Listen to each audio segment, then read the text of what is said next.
खत्म हो गया है और अब सबकी निगाह है चुनाव परिणाम पर टिकी हुई है। 8 फरवरी को नतीजे आएंगे, लेकिन उससे पहले एग्जिट पोल को लेकर के सियासी पारा हाई हो गया है। एग्जिट पोल में बीजेपी को बहुमत का अनुमान है, जबकि आम आदमी पार्टी को भारी नुकसान का अनुमान जताया गया है और जिसके बाद दोनों दलों की तरफ से जीत की हुंकार भरी जा रही है। प्रचंड बहुमत से बीजेपी की सरकार बन रही है। केजरीवाल जी तो चुनाव हार चुके हैं। दिल्ली विधानसभा चुनाव को लेकर एग्जिट पोल के आंकड़े दिल्ली में कमल खिला रहे हैं। इस आंकड़े को देखकर बीजेपी का जोश हाई है, वहीं आम आदमी पार्टी के खेमे में निराशा का माहौल है। दिल्ली की जनता ने भरपूर आशीर्वाद दिया है। दिल्ली में कमल खिल रहा है, दिल्ली में भारतीय जनता पार्टी की सरकार बन रही है। आम आदमी पार्टी को एग्जिट पोल हमेशा कम आंकते रहे हैं। एग्जिट पोल के आंकड़े सामने आने के बाद बीजेपी बहुमत का दावा कर रही है, वहीं बीजेपी के निशाने पर अब केजरीवाल है। बीजेपी के फायरब्रांड नेता गिरिराज सिंह ने तो दिल्ली के पूर्व सीएम केजरीवाल को सियासत छोड़ सिनेमा ज्वाइन करने की सलाह दे डाली। केजरीवाल जी तो चुनाव हार चुके हैं और केजरीवाल की हार नहीं हुई है, बल्कि केजरीवाल के झूठ की हार हुई, केजरीवाल की फरेब की हार हुई, केजरीवाल जी के भ्रष्टाचार की हार हुई। और मैं तो कहता हूं केजरीवाल जी, अब राजनीति से आपका जगह खत्म हो गया। अब बेहतर हो कि आप सिनेमा में चले जाएं, तो आप सारे कलाकार को मात कर सकते हैं, क्योंकि आप इतने भोले भाले तरीके से एक्टिंग करते हो कि अच्छे अच्छे कलाकार फेल कर जाएंगे। दिल्ली चुनाव में हरियाणा का सियासी रंग भी खूब देखने को मिला, जब यमुना के पानी को लेकर तमाम आरोप प्रत्यारोप का दौर चला। अब वोटिंग के बाद एग्जिट पोल को लेकर हरियाणा से भी केजरीवाल पर निशाना साधा जा रहा है। हरियाणा के बीजेपी अध्यक्ष मोहन लाल ने कहा कि केजरीवाल को जनता सबक सिखाएगी। वहीं दिल्ली की सियासत में बीजेपी का एक बड़ा चेहरा मनोज तिवारी ने भी बीजेपी की बड़ी जीत का दावा किया।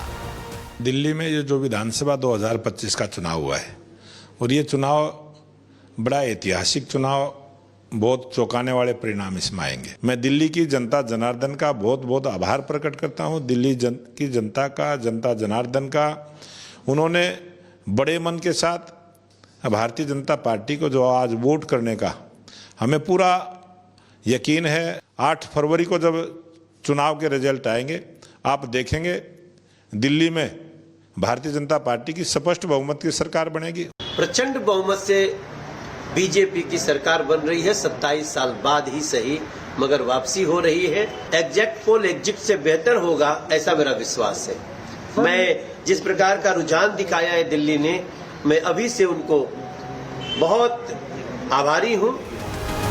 जहां बीजेपी एग्जिट पोल के आंकड़ों को सही बता रही है, तो वहीं आम आदमी पार्टी के तमाम नेता इस आंकड़े को नकार रहे हैं। आपके तमाम नेता एग्जिट पोल के आंकड़ों को न केवल नकार रहे, बल्कि आपकी बड़ी जीत का दावा कर रहे हैं। कई सारे एग्जिट पोल आए हैं, सबने अपने अपने नंबर दिए हैं, लेकिन अगर आप हिस्टोरिकल एविडेंस देखें तो एग्जिट पोल्स के साथ बहुत अच्छी बनती नहीं है हमारी। एग्जिट पोल कुछ दिखाते हैं और एग्जैक्ट पोल कुछ होता है। तो एग्जिट पोल मुझे लगता है कि आम आदमी पार्टी के वोटर को सही तरीके से रीड कर नहीं पाता है, ये हिस्टोरिकल एविडेंस है। जितना भी एग्जिट पोल दिखा रहे हो उसमें 20-30 सीट जोड़ लीजिएगा तो आपको अंदाजा हो जाएगा कि आम आदमी पार्टी एक बहुत अच्छे मैंडेट के साथ, एक बहुत अच्छे नंबर के साथ सरकार बनाने जा रही है। हम ये चौथा चुनाव लड़ रहे हैं और हर एग्जिट पोल में हमारी सरकार बनती हुई नहीं दिखाई गई, परंतु रिकॉर्ड ब्रेक किए। अरविंद केजरीवाल ने दिल्ली की जनता के लिए काम किया है और ये चुनाव रिजल्ट देगा, आम आदमी पार्टी के पक्ष में देगा और सरकार बनेगी। तो अपनी अपनी जीत के दावे किए जा रहे हैं और जीत के पीछे तमाम तर्क भी, लेकिन जनता जनार्दन का आशीर्वाद किसे मिला, इसके लिए बस थोड़ा सा इंतजार और। Bureau report, Republic Bharat. बीते दिन मतदान हुआ, लेकिन मतदान में जिस तरीके से कम वोट प्रतिशत सामने आया, उसके मायने दरअसल क्या निकाले जा रहे हैं वो ये समझिए। पिछले 3 चुनावों की बात करें तो पिछले 3 चुनावों के मुकाबले ये कम वोटिंग परसेंट रहा।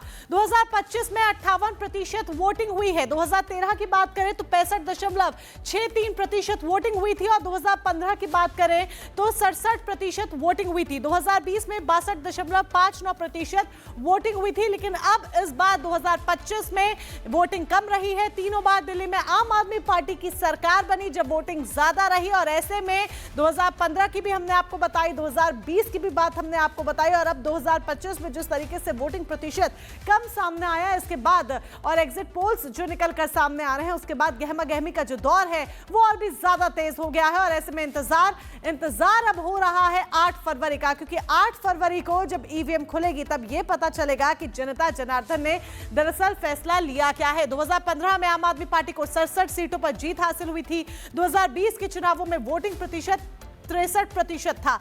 2020 में आम आदमी पार्टी का वोट प्रतिशत 53.57% रहा। वोट प्रतिशत घटा तो आम आदमी पार्टी को 62 सीटें ही मिली थी। इस बार भी आम आदमी पार्टी का वोटिंग प्रतिशत कम अगर हुआ है तो वोटिंग प्रतिशत कम होने का मतलब सीधे है आम आदमी पार्टी को खतरा, यानी कि आम आदमी पार्टी के लिए खतरा यहां पर बना हुआ है। लेकिन असल तस्वीर किस तरह की होगी यह 8 फरवरी को पता चलेगा। और अब बात करते हैं संगम विहार की, जहां पर मतदान खत्म होने के बाद आम आदमी पार्टी और बीजेपी के कार्यकर्ता आपस में भिड़ गए। दोनों तरफ से हंगामा भी हुआ और बीजेपी के कार्यकर्ताओं की तरफ से आरोप लगाया गया कि आम आदमी पार्टी के कार्यकर्ताओं ने पत्थरबाजी की। पूरी खबर क्या है इस रिपोर्ट में आपको दिखाएंगे।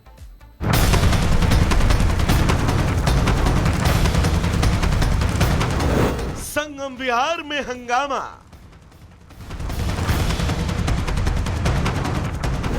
बीजेपी आम आदमी पार्टी के कार्यकर्ता भिड़े।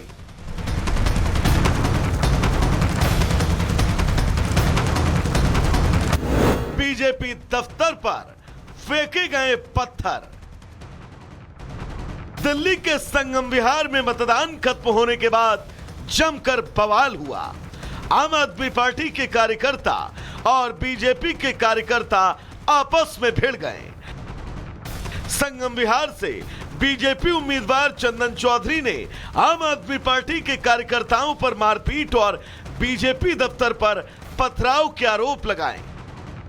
लोकसभा के प्रभारी हैं, वो आते हैं, कह रहे चंदन जी आप यहीं रुकिए, मेरे ऊपर हमला हो गया और 5-6 बच्चों पर भी हमला हो गया, सारे घायल हैं। उसके बाद उनसे मैंने पूछा हुआ क्या, तो दिनेश मोहनिया बुलेट से आया, उतरा और हम सबको गाली गलौज शुरू कर दिया।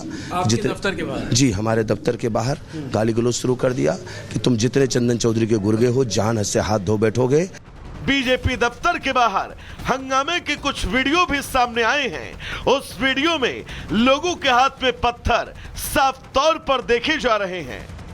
बीजेपी की तरफ से जो